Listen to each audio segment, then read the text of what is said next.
3 años habían pasado desde que mi madre falleció.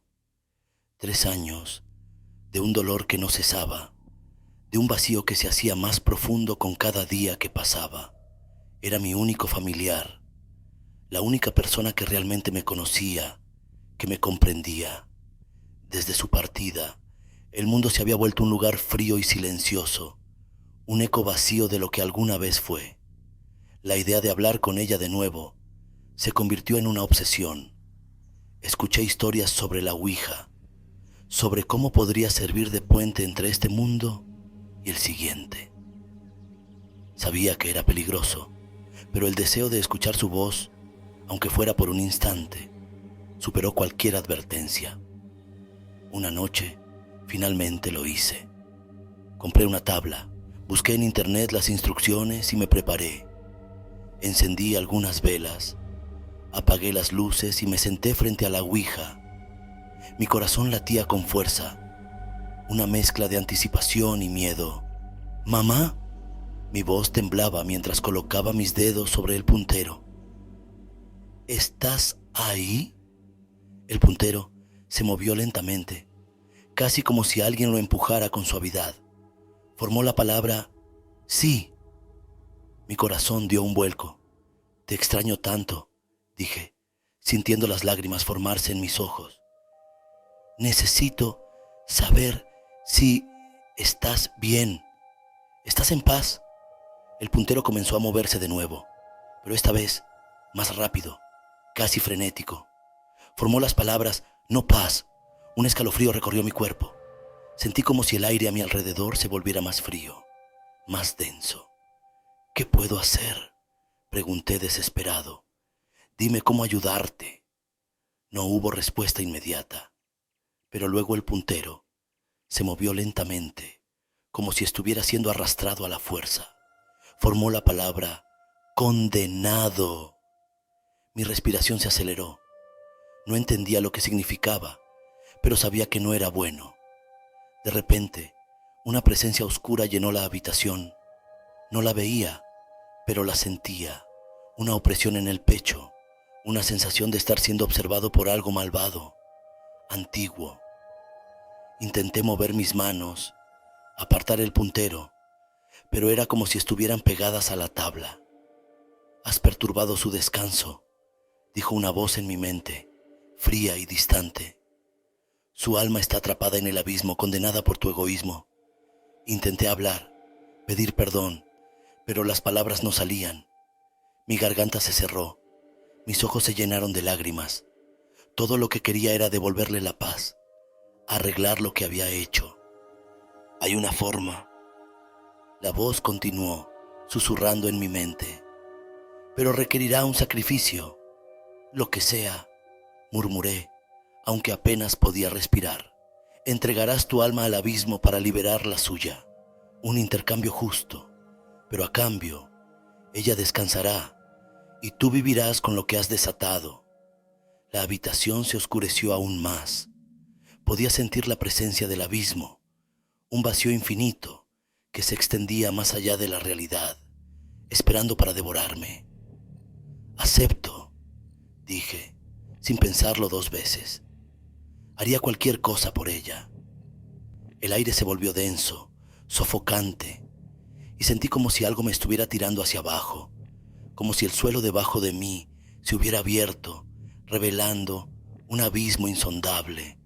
Pero entonces la presión disminuyó, el ambiente se relajó y la presencia maligna comenzó a desvanecerse. Tu madre está en paz, por ahora, pero recuerda, cada vez que oscurezca, sentirás mi presencia, esperando en las sombras. El trato está hecho y no hay vuelta atrás.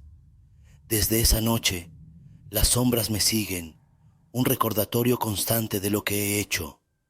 Puedo sentirlas observándome, esperando el momento oportuno para reclamar lo que es suyo. Mi madre puede descansar, pero yo nunca lo haré.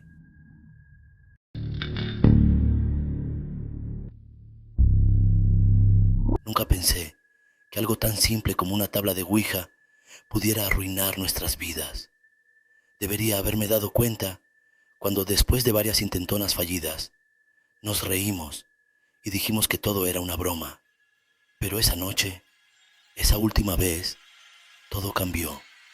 Era una noche fría y ventosa. La luna llena iluminaba el cuarto en la casa de campo de Javier, donde nos reuníamos casi todos los fines de semana. Éramos 4: Javier, Andrés, Paola y yo. La ouija había sido una especie de juego para nosotros, un chiste recurrente en nuestras reuniones. La tabla nunca había respondido, nunca había movido el puntero, y nos burlábamos de los rumores sobre espíritus y entidades malignas. Solo madera y plástico, decía Javier siempre. Esa noche decidimos intentarlo una vez más, solo por diversión. La última vez, chicos, bromeó Paola, aunque no sabíamos cuán literal sería. Nos sentamos en el suelo, alrededor de la tabla, y comenzamos el ritual habitual. Las velas parpadeaban y el viento fuera golpeaba las ventanas, creando un ambiente casi perfecto para lo que estaba por venir. Al principio, como siempre, nada pasó. El puntero permaneció inmóvil y Javier empezó a reír. «Aquí vamos otra vez», murmuró, pero antes de que pudiera terminar su frase, el puntero se movió bruscamente hacia la letra N. Todos nos miramos. La risa murió en nuestras gargantas. Alguien estaba moviendo el puntero, pensé, pero al ver las caras pálidas de mis amigos, supe que nadie estaba jugando. La tabla comenzó a moverse rápidamente, deletreando un mensaje que jamás olvidaré. Van a sufrir, uno por uno. No era una advertencia, era una sentencia. El aire en la habitación se volvió helado y las velas parpadearon antes de apagarse. En la oscuridad, solo podíamos escuchar nuestras respiraciones aceleradas y el viento golpeando las paredes. Nos miramos, atónitos, sin saber qué hacer. Javier, siempre el más valiente, intentó romper la tensión. «Esto es ridículo, vamos a dormir. Es solo un juego», dijo, pero había miedo en sus ojos. Apagamos la vela restante y tratamos de olvidarlo, pero ninguno pudo dormir. A la mañana siguiente, Javier no apareció para el desayuno. Pensamos que se había quedado dormido, así que Paola fue a despertarlo. Lo siguiente que escuchamos fue su grito. Corrimos hacia el cuarto y lo encontramos en el suelo, pálido y frío. Al principio, pensamos que había sido un ataque al corazón, pero el médico forense, más tarde, dijo que su coche había sido encontrado destrozado en la carretera, como si algo lo hubiera desviado de su camino. Pero lo extraño es que nunca salió de la habitación. El segundo en caer fue Andrés. Estaba devastado por la muerte de Javier y decidió ir a visitar a su abuela, su único familiar cercano. Durante el viaje, recibió una llamada. Su abuela había fallecido esa mañana, justo en el momento en que Javier murió. Andrés no pudo soportarlo. Se culpó a sí mismo, como si de alguna manera hubiera atraído la muerte. No volvió a ser el mismo. Una semana después, lo encontraron ahorcado en su apartamento. Paola fue la siguiente. Después de la muerte de Javier y Andrés, nos sumimos en un estado de paranoia constante. Yo intentaba convencerme de que todo había sido una terrible coincidencia, pero Paola, ella lo sentía de una forma diferente. Aunque intentaba mostrarse fuerte, noté cómo sus manos temblaban cuando sostenía una taza, cómo evitaba las sombras y cómo nunca volvía a mirar la tabla de ouija. La última vez que la vi, sus ojos estaban hundidos, como si algo dentro de ella hubiera empezado a quebrarse. Una tarde, decidió quedarse en casa para descansar, alegando que se sentía agotada. No discutí. Ambos sabíamos que no había mucho que decir. Esa noche, mientras intentaba mantenerme despierto, recibí un mensaje de texto de Paola. Él me encontró. Un escalofrío recorrió mi cuerpo. Intenté llamarla de inmediato, pero no obtuve respuesta. Sin perder tiempo, corrí a su casa. La lluvia caía pesadamente y las calles estaban desiertas, como si el mundo mismo hubiera decidido apartarse de lo que estaba por suceder. Cuando llegué, la puerta estaba entreabierta. Entré llamando su nombre, pero solo escuché el eco de mis propias palabras rebotando en las paredes vacías. La encontré en su habitación, sentada en la cama, inmóvil. Sus ojos estaban abiertos, pero no respondía. Sobre la cama, la tabla de Ouija estaba desplegada, con el puntero descansando sobre la letra P. Un sudor frío cubrió mi cuerpo al ver que la tabla no había sido movida. Pero lo peor aún estaba por descubrirse. El espejo frente a Paola estaba roto en 1000 pedazos. Entre los fragmentos pude ver reflejadas palabras escritas con algo oscuro y viscoso, como si hubiera sido pintado con las manos. Nunca te dejará. Mi garganta se cerró cuando noté que no era tinta, sino sangre, y entonces miré a Paola con más atención. Sus muñecas estaban cortadas, y a su lado, una navaja ensangrentada yacía como testigo silencioso de lo que había hecho. Pero lo más perturbador fue que, a pesar de todo, en su rostro no había miedo ni dolor.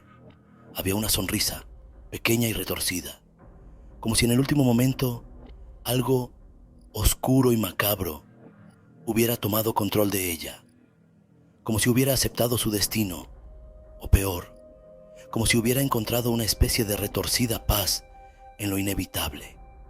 Salí de la habitación tambaleándome, sintiendo cómo la oscuridad me envolvía.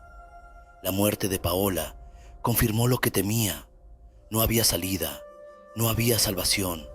Ahora, cada noche, cuando cierro los ojos, siento su presencia, una sombra que se cierne sobre mí, esperando su momento.